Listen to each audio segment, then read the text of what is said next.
მოხვინ თავთა ჯგუფი იქმნებს ჩაძირულ გემს, მაგრამ გადარჩენილებს ვერ პოულობს. ისინი მომდევნო დღეებს ატარებენ ზედაპირზე კაცების, ქალებისა და ბავშვების თითქმის 400 ცხედრის ამოყვანაში. მოტორიანი ხომალდი ლა ჯულა, რომელიც სამხრეთ სენეგალის ჯოლას ხალხის სახელზეა დასახელებული, იყო რორო, ანუ roll on roll off ტიპის ბორანი. ის ეკუთვნოდა სენეგალის რესპუბლიკის აღჭურვილობის სამინულობის სამინისტროს, რომელიც მდებარეობს დაკარში, სენეგალის დედაქალაქში. სენეგალის სამხრეთ რეგიონი კასამანსი და მისი ჩრდილოეთი რეგიონი ერთმანეთისგან გამოყოფილია დამოუკიდებელი ქვეყანა გამბიის მიერ, რომელიც სენეგალს შუაზე კვეთს. 1990-იანი წლების დასაწყისში სენეგალის მოსახლეობისთვის ქვეყნის ჩრდილოეთ და სამხრეთ რეგიონებს შორის მგზავრობის შესაძლებლობები შეზღუდული იყო. მათ მოუწევდათ სარგებლობა ცუდად მოვლილი ასფალტის გარეშე გზით, რომელიც ხშირად ხდებოდა გზაზე თავდასხმების სამიზნე, ქვეყნის მასშტაბით მძვინვარე სეპარატისტული ამბოხების გამო. ლა ჟულა დაინერგა როგორც საშუალება ჩრდილოეთსა და სამხრეთს შორის გადაადგილებულიყვნენ ოკეანით, ნაცვლად იმისა, რომ სხვა ქვეყანაზე გავლით, სახიფათო გზებით ემგზავრა. ლა ჟულას მართავდა სენეგალის შეიარაღებული ძალები, მაგრამ ისინი რეალურად არ იყენებდნენ თავიანთ უფლებამოსილებას და გემის გადატვირთვა ყოველთვის პრობლემას წარმოადგენდა. ლა ჟულა იყო 69 მეტრის სიგრძის და 12 მეტრის სიგანის, 3.1 მეტრი ჩაძირვით. მას ჰქონდა რეგისტრირებული ტევადობა 536 მგზავრისა და 35 ავტომობილისთვის. ეკიპაჟი კი 44 კაცისგან შედგებოდა. ის კვირაში ორჯერ დადიოდა ზაგინქორსსა და დაკარს შორის, სამხრეთ კაზამანსის რეგიონიდან ჩრდილოეთ დაკარში, სადაც მას ნებართვა ჰქონდა სანაპირო ბორანის სახით ემუშავა ხმელეთის ხედვის პირობებში. 2001 წლის სექტემბრიდან 2002 წლის სექტემბრამდე ლა ჟულა მომსახურები დამიდან ამოიღეს სარემონტო სამუშაოებისა და მარცხენა ძრავის შეცვლის მიზნით. ლა ჟულა აღჭურვილია უახლესი უსაფრთხოების აღჭურვილობით, მაგრამ ეკიპაჟი მათ გამოყენებაზე გაწუხდნილი არ არის. გემი მომსახურებიდან ცოტა მეტი ვიდრე 1 წელია ამოღებულია, ამიტომ ეკიპაჟი ცოტა ფორმიდანაა ამოვარდნილი.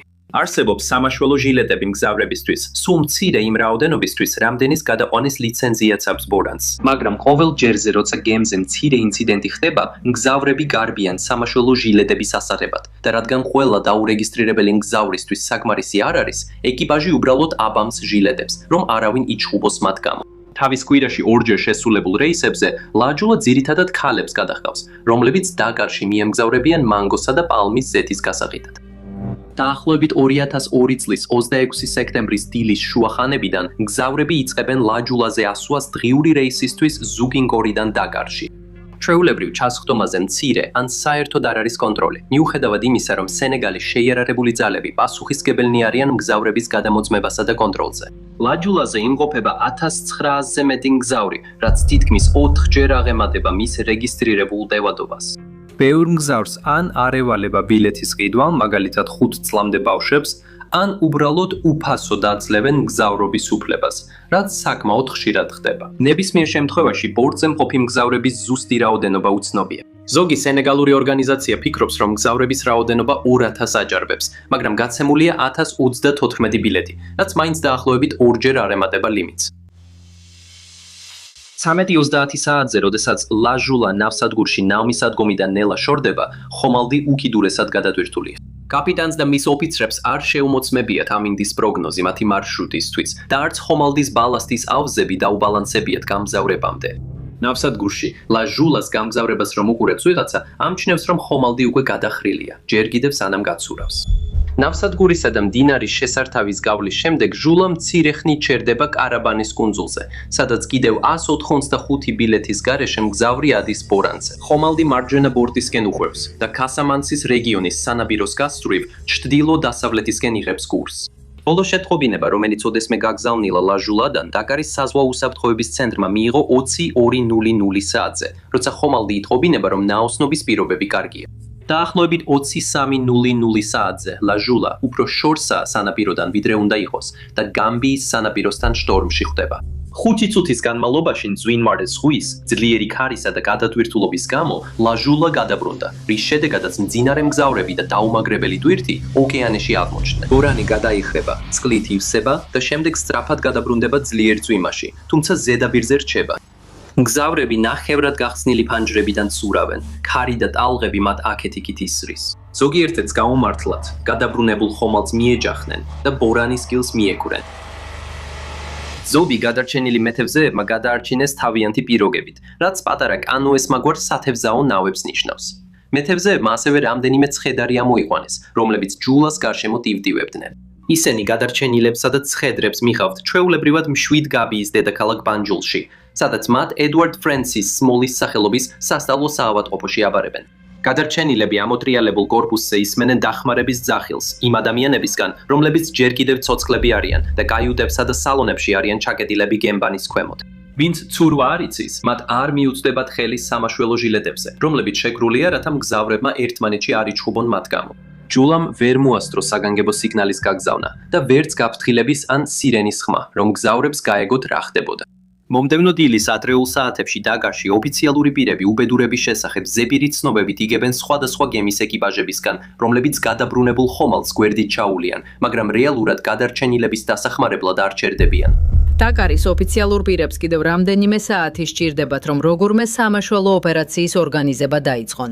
სენეგალის საჰაერო ძალები სამძებრო სამაშველო თვითმფრინავებს მხოლოდ შუა დღისას აგზავნის, რაც ავარიიდან 12 საათზე მეტია გასული.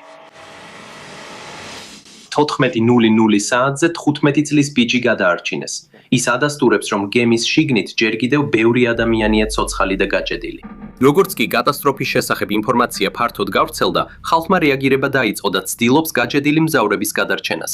პირველ მარშველებს შორისაა სენეგალის საზღვაო ფლოტის ყოფილი მღვინთავი ისმაილ ანდოური, რომელიც ოდესღაც გემზე უსაფრთხოებაზე იყო პასუხისმგებელი. ის იმავე დღის მეორე ნახევარში მიაღწევს გემს და რესტორნის ტერიტორიიდან შედის, სადაც ასობით გვამს წააწყდება, ზოგიერთი მათგანი ჯერ კიდევ ხელჩაკიდებულია. ის მიემართება გემის ცხვირისკენ და ფოულობს პირველი კლასის კაიუტებს. რადგან ლუკები ჯერ კიდევ დალუქულია, ისინი წყლით არ არის დატბორილი.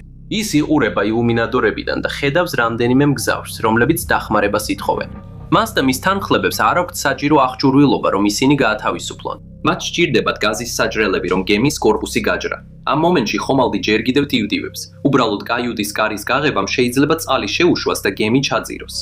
ლაჯულა ტივტივებს დაახლოებით 15:00 საათამდე. შემდეგ ის კიჩოთი წინ 20 მეტრ სიღრმეზე იძირება.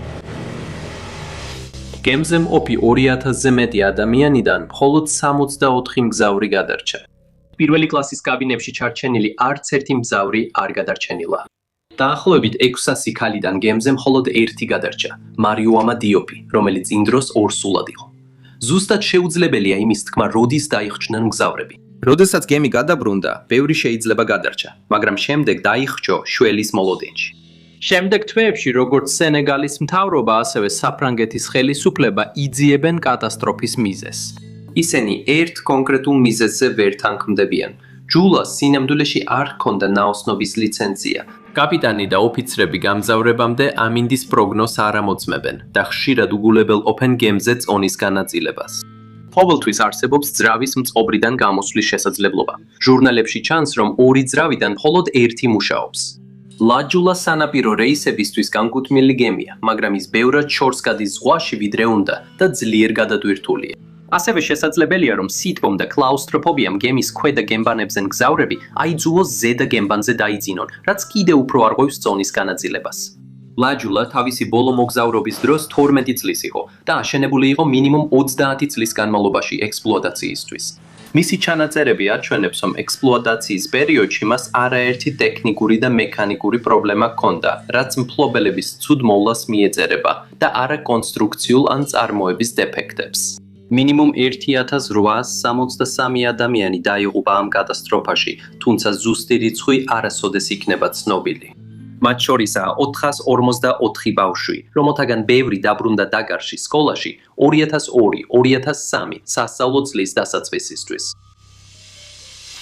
კატასტროფიდან ერთი დღის შემდეგ 28 სექტემბერს გარემოსდაცვითი აქტივისტი ჰადარ ელალი და მისი მღვინთავთა გუნდი იკვლევენ კატასტროფის ადგილს.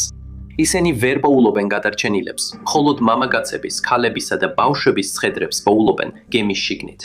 მათ შეძლეს გემის შიგნით ჩარჩენილი 300 ცხედრის ამოყვანა და კიდევ 100 ცხედრის პოვნა, რომლებიც გემის გარშემო იყო მიმოფანტული. სულ ამოღებულია 551 ცხედარი, მხოლოდ 93 მათგანი იდენტიფიცირდა და დაუბრუნდა ოჯახებს. 2003 წელს სენეგალმა დახურა გამოძიება და მთელი პასუხისმგებლობა დააკისრა კაპიტანს ისა დიერას, რომელიც კატასტროფაში დაიღუპა და თავის დაცვა ვერ შეძლო.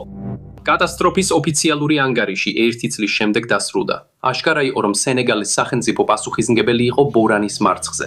მთავრობამ აღიარა თავისი შეცდომები და რამდენიმე მინისტრმა ან საკუთარი სურვილით დატოვა თანამდებობა, ან გაათავისუფლეს, მაგრამ არავინ დაუგავებიათ. ჩინოვნიკებს დააბრალეს, რომ კატასტროფაზე საკმარისად სწრაფად არ მოახდინეს რეაგირება. სენეგალის შეიარაღებულ ძალებში რამდენიმე მაღალი რანგის ოფიცერი დასაჯეს და სხვა თანამდებობებზე გადაიყვანეს. მრავალი მსხვერპლის ოჯახმა ვერ შეძლო კომპენსაციის მიღება. მათ გააკრიტიკეს მთავრობა სამაშველო ოპერაციის მართვასთან, ბორანის მუშაობასთან, რამაც კატასტროფა გამოიწვია და კომპენსაციის პროცესთან დაკავშირებით. რელიკვიები, მათ შორის გემის პროპელერები, სენეგალის საზღვაო ძალების დახმარებით შეაგროვეს.